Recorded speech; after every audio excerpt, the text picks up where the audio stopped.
যদি আপনি ইস্তেগফারের সাথে আঠার মতো লেগে থাকেন। কিসের সাথে? কথা বলেন। ইস্তেগফারের সাথে লেগে থাকতে পারলে 1 নাম্বার হচ্ছে বিপদে পড়লে আপনারে মুক্ত করে দিবে কে? 2 নাম্বার ওয়ামিন কুল্লি হাম্মিন ফারাজা, যে কোনো ধরনের টেনশন, হাইপার টেনশন থেকে বাঁচায় দিবে কে? আমাদের তো টেনশন মেনশন নাই না? আছে। লাইফ নিয়ে টেনশন, বাঁচার টেনশন, মরার টেনশন, ক্যারিয়ারের টেনশন, রাস্তাঘাটে যানজট এটার টেনশন, পুলিশের দৌড়ানি, র্যাবের দৌড়ানি, বাড়ির ভাড়া, গ্যাস বিল, বিদ্যুৎ বিল, ছেলে মেয়েদের লেখাপড়া, কত টেনশন।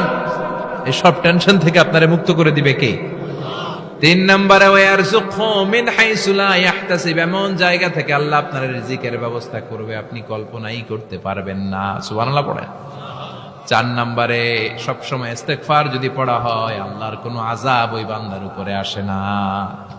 ওমা কানাল্লাহু মুআযযিবাহুম ওয়া হুম ইস্তাগফিরুন।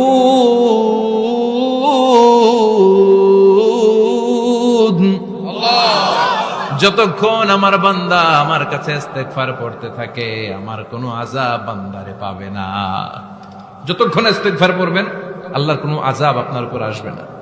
4টা গেল। 5 নাম্বার, বারবার ইস্তেগফার পড়লে রফিক ভাই আল্লাহ আপনারে মুস্তাজাবুদ দাওয়া বানিয়ে, দোয়া করা মাত্র কবুল করে নিবে কে? আল্লাহ।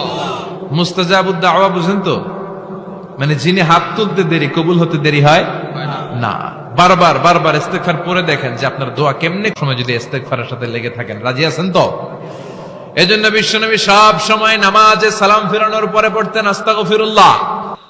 কি পড়তেন? 3 বার পড়তেন আস্তাগফিরুল্লাহ, আস্তাগফিরুল্লাহ, আস্তাগফিরুল্লাহ। পড়তে রাজি আছেন? ইস্তেগফারের অনেকগুলো আলফাজ আছে, সবচেয়ে ছোট ইস্তেগফার হচ্ছে এটা, আস্তাগফিরুল্লাহ, আস্তাগফিরুল্লাহ। আরো আছে আস্তাগফিরুল্লাহ আল্লাযী লা ইলাহা ইল্লা হুয়াল হাইয়ুল কাইয়্যুম ওয়া আতুবু ইলাইহি। বিশ্বনবী বলেন এই ইস্তেগফারটা যদি কেউ পড়ে, আত-তাওয়াল্লি মিন ইয়াউমিজ যাহাফ, যুদ্ধের ময়দান থেকে পালিয়ে আসা কবিরা গুনাহ। কি গুনাহ? কাফেরদের সাথে যুদ্ধ, আমি তাগড়া যুবক, তলোয়ার নিয়ে নেমেছি, আমার দেহের 1 ফোঁটা রক্ত থাকা পর্যন্ত আমি যুদ্ধ চালিয়ে যাব, আমি ফিরে আসতে পারবো না। আইনটা কার?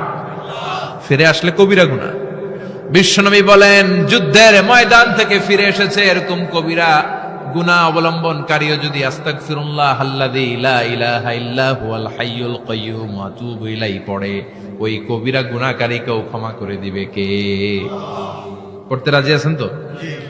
আবার সাইয়েদনা আবু বকর বললেন ইয়া রাসূলুল্লাহ আল্লিমনি দুআআন আদউ বিহি ফি সালাতি, এমন দোয়া আপনি আমারে শিক্ষা দেন যে এই দোয়াটা আমি নামাজে পড়তে পারি। বিশ্বনবী বললেন পড়ো আল্লাহুম্মা ইন্নী যালামতু নাফসি যুলমান কাসীরান ওয়া লা ইয়াগফিরুয যুনুবা ইল্লা আনতা ফাগফিরলি মাগফিরাতাম মিন ইনদিক ইন্নাকা আনতাল গফুরুর রহিম। সুবহানাল্লাহ পড়েন। এটাও ইস্তেগফার। আমরা এটার বলি দোয়া মাসুরা, সালাম ফেরানোর আগে পড়ি না? যেখানেই ক্ষমা চাওয়ার কথা আছে ওইটারই কি বলে? ইস্তিগফার। আল্লাহুম্মা ইন্নী যালামতু নাফসি, আল্লাহ জুলুম করেছি, যুলমান কাসীরা, অনেক জুলুম, ওয়ালা ইয়াগফিরুয যুনুবা ইল্লা আনতা, তুমি ছাড়া এই গুনাহ ক্ষমা করার তো কেউ নাই। ফাগফিরলি মাগফিরাতাম মিন ইনদিক, তোমার দয়ায় আমারে ক্ষমা করে দাও। ইন্নাকা আনতাল গফুরুর রহিম, তুমি হলা ক্ষমাশীল। ঠিক কি না? এটাও ইস্তেগফার, এটাও পড়বেন। আর এই সব ইস্তেগফারের শ্রেষ্ঠ ইস্তেগফারের নাম সাইয়্যিদুল ইস্তেগফার। যত ইস্তেগফার হতে পারে এর মধ্যে সবচেয়ে শ্রেষ্ঠতম ইস্তেগফার নাম কি? কথা কন।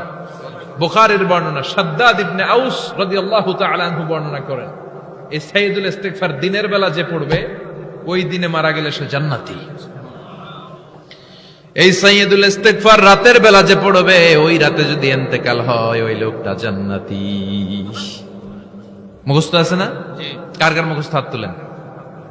মাশাআল্লাহ, তাবারাকাল্লাহ, মাশাআল্লাহ, মাশাআল্লাহ।